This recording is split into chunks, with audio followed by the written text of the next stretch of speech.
Welcome to Tech103-Inspiration found. Such a profound name. I'm sure by now you would know what 103 is, with so many teasers going around.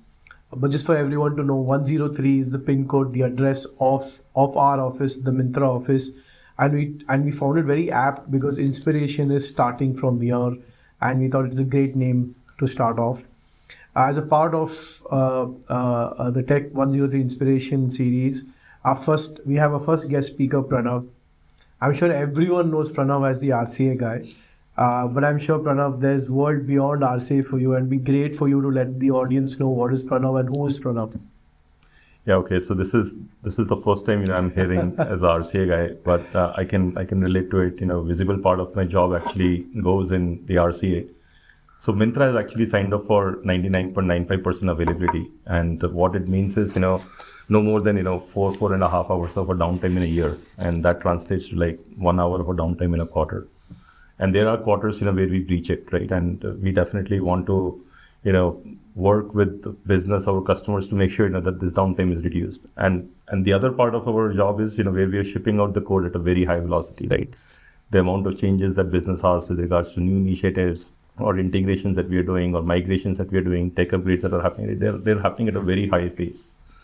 And we cannot afford to be in a firefighting mode. So institutionalizing a RCA process was extremely critical. It has been there for a number of years, and I think what we do is inspect, review every incident that happens in production, set 2 issue, set 3 issue, and we come up with action items so that we ensure that the issue is not repeated in production.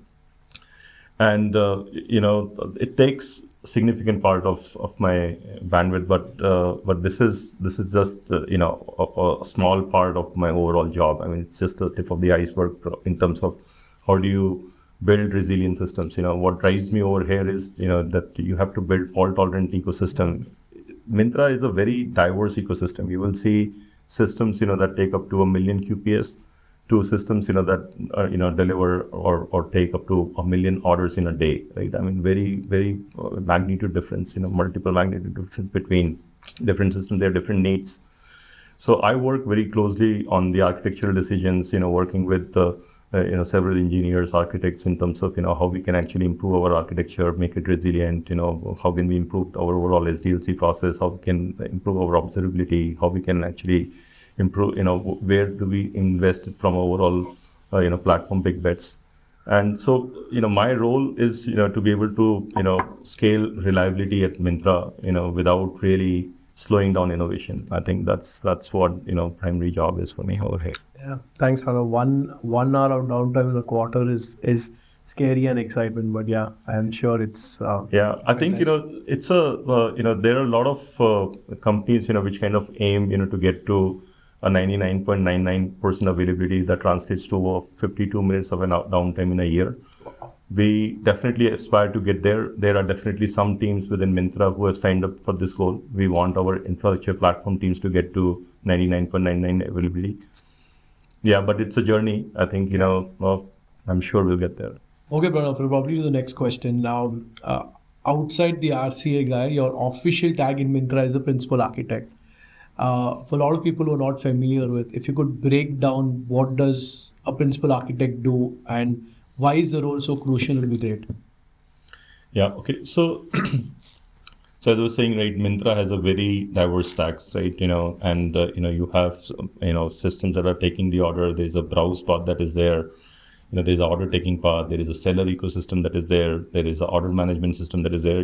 Whatever variety that you can think about in a typical e-commerce, right?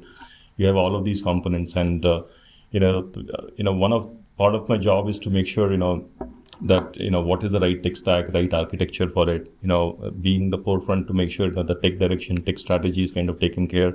Starting from what hardware do we use, what data stores do we deploy, what contracts or high level responsibilities that needs to be there within these services, right?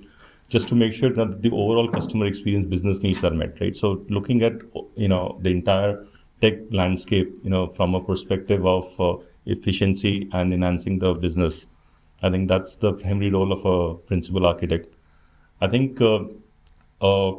one of the things that is really good in Myntra is, there is a 35% bandwidth allocation that actually happens on tech excellence. Yeah. And as a principal architect, my responsibility, and a lot of other architects kind of we jointly share this responsibility, is to make sure, that this 35% is spent in the right way, so that, our overall commitments that are there on the key metrics in terms of availability, we track, what was a blackout window where we were not able to take orders, or brownout window where we had impact on customer functionality. Those are not repeated or those are reduced. We track, what is the mean time to recover, mean time to detect. We track a number of incidents that were raised. I think, the overall responsibility of the principal architect and a lot of other architects is to make sure, that we keep up to these metrics. I think that's what, is the primary role of principal architect. Very good to know. Curious to know, Pranav, did you ever think of getting into a people manager role? So yeah, this is something that keeps crossing. A lot of times, I get questioned. I personally don't think, that there is a delta shift, in terms of competencies between a people manager or a IC role that I'm playing. I think we are expected to work, both the people manager as well as the IC role that I'm playing, to work with stakeholders, to I think we are all measured on execution and impact that we bring to the table. I think, it's more about, where do you index more? I think, as an IC, I'm expected to index much more on the tech strategy, tech direction. As a people manager, you are expected to, index more on business strategy or on org alignment. It's not that, I don't work on org alignment or I don't work on business strategy. People manager doesn't work on tech strategy, right? I mean, we have to all work. It's just only about the indexation part. People managers are really good at, are expected to at least work, and I really admire about that is, to be able to craft, career paths for people, to give development feedback, structural development feedback. I think, that is something that is not a very core expectation in this role. I think it is more about, where do you naturally incline towards? Yeah. I think I've figured out myself, that I naturally incline more towards the tech part of it. The overall expectation that the job carries for me to be closer to tech and to tinker with the technology. I think that excites me, and that's why, I've not really thought about, going into the people management role. So, looking back at your career, right, one interesting part that I've seen is you've built large ecosystems in Flipkart, in health, and Myntra now. You also an hackathon in Tuast. You've participated in FK and now in Myntra. It's a classic contrast between principal thinking and innovation. How have you managed both? I actually quite honestly don't think there is a huge contrast, but yeah, I do. I think, hackathons is a place, where it gives you ample time, before the hackathon, you have a lot of time to ideate, you have things about, what business problem that you want to go after, and you can keep away, your software engineer hat, and you can just transform yourself into a developer, and you are just hands-on coding, building things, in 24 hours, 48 hours. It's no guardrails. It's exciting. You really do that, and of course, there's a time thing that is kind of running, but that energy, in that feeling of fulfillment that you got something delivered so quickly, right? It's just amazing. I just feel very happy. I think, it's been 10 years in the Flipkart group. I would have participated in all the 10 hackathons, or maybe more actually. Some places we had 2 hackathons in a year as well. But at least, when I look at the same thing in the long-term thought process, right? I mean, they also go through a similar journey, right? I mean, you have to do, smaller iterations. You don't build platforms, right? I mean, platforms evolve. Yeah. You have to identify the right iteration. You have to figure out, what is the right POC for that. So in some sense, they're kind of related also. It's not completely orthogonal. It's just that, you kind of get unconstrained free time during hackathon where you can just, simply code, nobody's judging you.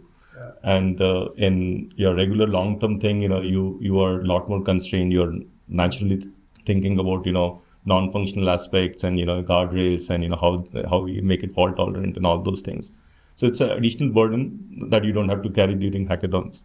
It's not very, very different, I think. It's really nice. Yeah, interesting. We've been talking and I realized that I'm actually talking to a tech expert and we have not even touched upon AI and ML. How is that even possible? What's your take on that? So AI and ML, I think, there are two aspects to this, right? I think, the industry has evolved, very rapidly, at least on the Gen AI front in last, not couple of years. I think, I am personally at a huge advantage of, the Gen AI.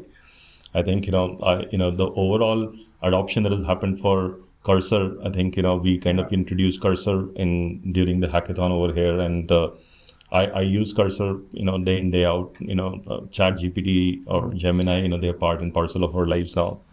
I think it's, so from that perspective, being able to use these technologies, where you do not have to find somebody to really brainstorm, right? I mean, there's a lot of burden. You have to do context switch, you have to ask somebody, right? I mean, now, you can pretty much, bounce off the ideas very, very quickly on these Gen AI tools, right? So that is definitely really good. In terms of the overall investment that Myntra has done on both Gen AI and AI is phenomenal. I think, we are definitely leaps ahead in terms of competition or in terms of, the other parts of the ecosystem that at least I am aware about. I think it's, the AI is kind of used in a very, heavily in whether it is demand forecasting or personalization or fraud identification, right? But at the same time, I think Myntra has made, big leaps in terms of the overall Gen AI adoption also, whether it is, the overall, Cursor adoption that has happened within the ecosystem, the kind of LLMs we are using for a lot of our products within, whether it is, Myntra, Chat GPT, Myntra Fashion GPT, and My stylist. my stylist. So Yeah. I think there is a lot of adoption that has happened. I think at the same time we are still scratching the surface from a Gen AI perspective. I think there is a long way to go, but it's very interesting and very promising. I'm actually very happy and glad to be part of this journey with Myntra over here. Yeah, yeah. No, actually, I was, when I was reading about you and getting to know you better, you've moved from SD3 to a principal architect now, a decade of experience across the group. It's been an amazing journey. At least, when I was reading about it. What's your take on cultures, and how have you navigated them? I think there is a lot of similarity. I would say. I think Flipkart. I spent like a good 7 years over there, and I have always been encouraged by people around me, mentors. That think big, think audacious, and now Flipkart has been all about very large scale. I think I see very similar patterns over here in Myntra, right? Aim high, make it happen. Very strong support from a culture point of view in terms of coming up with encouraging people with ideas, let them take big bets, let them do what they want to do. So very similar from that perspective. I think Health Plus was definitely a different game from a perspective. It was very new greenfield development. You were, at least I was allowed to do big things over there. Very little constraints. I think one of the things that kind of comes to my mind when we talk about Myntra and Flipkart, right? I think Myntra, at least in my opinion, is a lot more customer focused, and it's I think given that it is slightly smaller in size, right? I think the decision making is a lot more fast paced. I think it is more constrained about what you can think. The execution, at least I have not figured out that to be very challenging in Myntra. I mean, you can make things happen very quickly and very fast. The overall time to align the org is very little. So Yeah. it's very Yeah. good. That's good. You see a lot of similarities, and that's great. You had the opportunity to experience all the cultures Yeah, across the globe.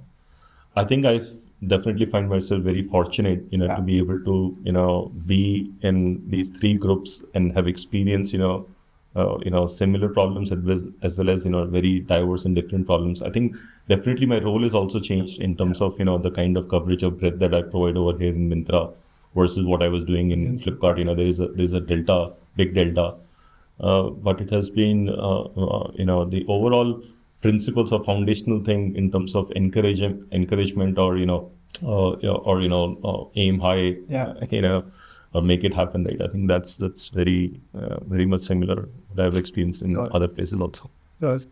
Now to wrap up things, I mean, I'm sure we have a rapid fire, but to wrap up our question answer session, what would your advice be to aspiring architects? So I think aspiring architects or developers or existing architects, right? Or, even to me, right? I think, for everyone, I think we have to just stay hungry to learn. I think, if we just keep, as ICs, we have to just keep tinkering with the technology. We should build things, we should keep coding, we should keep debugging. I think that is what is the DNA for us, and we should not lose that. And eventually things will happen, whatever has to happen from one role to another role, more responsibilities, but that is the core DNA. That is one thing. The other thing that I have always told myself is that you have to become a safety net for other people, right? So that when they make mistakes, right, you're able to catch them early, and the overall cost of those mistakes can be less expensive. And to be able to do this, I think you have to be extremely approachable, so that there is no resistance for other people to come and bounce ideas with you. So just make yourself approachable, keep doing the good work, keep building software, right? Keep writing code. Good. Thank you, Pranav. I think it was great, very inspiring for all of us. We'll end by a quick 2 or 3 rapid fire questions just for us to know you a little bit more better.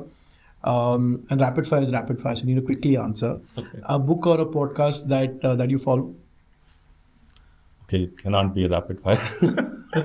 So I actually don't follow a specific book, or book I read. Tanya's book is there. A Path to Software Engineer. I think that is something I can definitely attest to. It is really good book.